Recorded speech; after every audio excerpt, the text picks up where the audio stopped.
This is TWiT. You were pretty outspoken when the iPod came out that this compressed music was just ruining the experience. What is missing? Besides, I mean, I guess you can hear a quality difference. Although I have to say, when I get to a CD quality, the difference between CD quality and 192 or 96, I'm too old to hear the difference, to be honest with you. No, you're not too old to hear the difference. Come on. God. Well, my philosophy is if I can buy the Studio Master, I want the Studio Master. Why not have every bit of information? Right.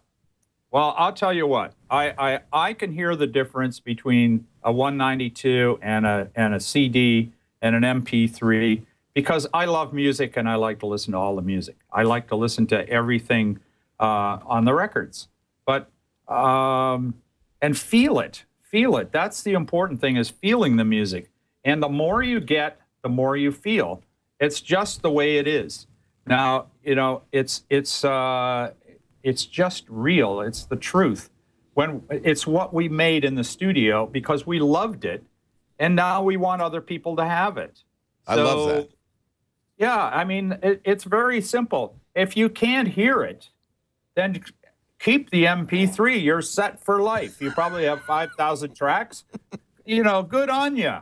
But if you can hear it, please, enjoy it. Have a good time with it. We're talking with... And this allows you to hear the difference. Yeah. You can hear it yourself, and you can show it to other people. If you have a Pono player, you can show it to other people. This is why I bought this, because it has the sound. And then you hit the other button and show them an MP3 of the same song without the song stopping. It just goes from one resolution to another.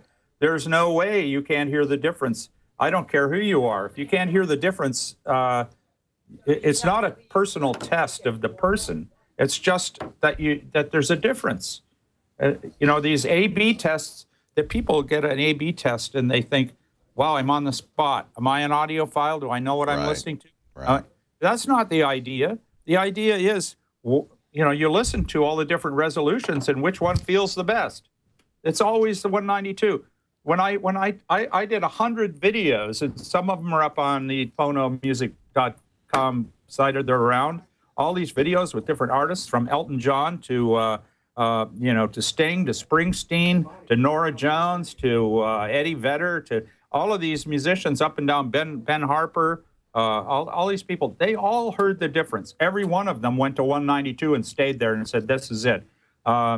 Jim James from My Morning Jacket, the same thing. He was just talking about the real estate, about the real room that there is in the sound, for the tiny tails of the echo, for the space around the vocals, for the sound of a human being singing, the various real things that happen that are all buried in a CD, or in a CD and MP3, because MP3s, much more than CDs, MP3s are so compressed, and really have 5% of the data that a 192 file has.